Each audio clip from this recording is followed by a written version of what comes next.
অসমীয়া নৱবৰ্ষৰ পাছতেই প্ৰায় 5টাকৈ ৰাশিৰ ভাগ্য উদয় হ'বলৈ গৈ আছে।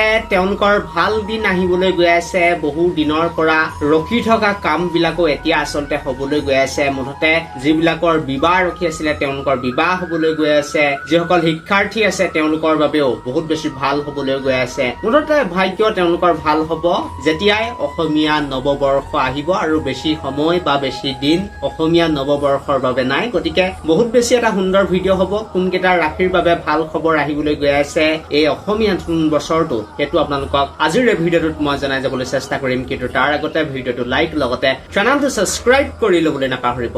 আৰু মই ডাইৰেক্টলি এতিয়া আহি যাব বিচাৰিছো আজি ভিডিঅ'টোৰ মূল বিষয়টোলৈ বা টপিকটোলৈ। আৰু আমি জানো যে আমাৰ বিশ্ব ব্ৰহ্মাণ্ডত প্ৰায় 12টাকৈ ৰাশি আছে, কিন্তু তাৰে ভিতৰত 5টাকৈ ৰাশিৰ বাবে অসমীয়া নৱবৰ্ষত আচলতে বহুত বেছি ভাল হ'বলৈ গৈ আছে। নৱবৰ্ষৰ পাছৰে পৰা সুখবৰ তেওঁলোকৰ জীৱনত আহিব বা ভাল হ'ব বুলি ক'ব লাগিব লাইফটো। গতিকে এই ৰাশি কেইটা আপোনালোকক জনাই দিব বিচাৰিম। প্ৰথম ৰাশিটো হৈছে মিথুন ৰাশি। যিসকল মিথুন ৰাশিৰ জাতক জাতিকাই এই ভিডিঅ'টো চাই আছে তেওঁলোকে সুখবৰ, অৰ্থাৎ যিবিলাক তেওঁলোকৰ কাম ৰখি আছিল আগতে সেইবিলাক হ'বলৈ গৈ আছে। তাৰ লগতে লাইফত নতুন নতুন সুবিধা আহিবলৈ গৈ আছে। বিবাহ যদি ৰখি আছিল বিয়া হ'বলৈ গৈ আছে। যিসকল ষ্টুডেন্ট আছে তেওঁলোকৰ পঢ়াত মন বহিব আগতে যদি পঢ়া নাছিল। ইয়াৰ লগতে চৰকাৰী চাকৰিৰ যুগো আচলতে মিথুন ৰাশিৰ জাতক জাতিকাসকলৰ দেখা গৈছে। ইয়াৰ পাছতেই দ্বিতীয়টো ৰাশিৰ ফালে মই আগবাঢ়িব বিচাৰিম। সেই 2 নম্বৰ ৰাশিটো হৈছে যিটোৰ নেকি আচলতে ভাগ্য ভাল হ'ব। সেই ৰাশিটো হৈছে মকৰ ৰাশি। আৰু মকৰ ৰাশিৰ যিসকল জাতক জাতিকা আছে তেওঁলোকৰ বাবে সুখবৰ, ভাল খবৰ বুলি ক'ব লাগিব।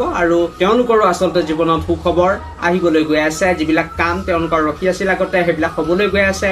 লাইফত নতুন কিছুমান সুবিধা তেওঁলোকৰো আহিব, আৰু হয়তো জীৱনত তেওঁলোকৰ নতুন কোনোবা আহিব পাৰে অসমীয়া নৱবৰ্ষৰ পাছতেই। ইয়াৰ পাছতে বাকী কেইটা ৰাশিৰ বিষয়ে আপোনালোকক অকণমানকৈ জনাই দিব বিচাৰিম। ধনু ৰাশি, কন্যা ৰাশি আৰু একেবাৰে শেষত কৰ্কট ৰাশিৰ জাতক জাতিকাসকলৰ বাবে আচলতে বহুত বেছি সুখবৰ অসমীয়া নৱবৰ্ষৰ পাছতে আহিব। আৰু মই 5টাকৈ ৰাশিৰ নাম ইতিমধ্যে লৈছো। এইকেইটা ৰাশিৰ বাবে আচলতে অসমীয়া নৱবৰ্ষৰ পাছত বহুত বেছি আচলতে ভাল হ'বলৈ গৈ আছে। আৰু বাকী যিকেইটা ৰাশি আছে এইকেইটা ৰাশিৰ বাবে মোটামুটি ঠিকেই, ইমান বেছি বেয়া নহয়। কিন্তু মই যি টপ 5টা ৰাশিৰ নাম ললো সেইকেইটাৰ বাবে আটাইতকৈ বেছি শুভ, আটাইতকৈ বেছি ভাল বুলি ক'ব লাগিব। অসমীয়া নৱবৰ্ষৰ পাছতেই বহুত বেছি ভাল খবৰ, বহুত বেছি ভাল দিন আহিবলৈ গৈ আছে বুলি ক'ব লাগিব তেওঁলোকৰ। বাকী যি কি নহওক এই ভিডিঅ'টো ইমানটোৱে আছিল। থেংক ইউ ফৰ ৱাচিং দিছ ভিডিঅ'।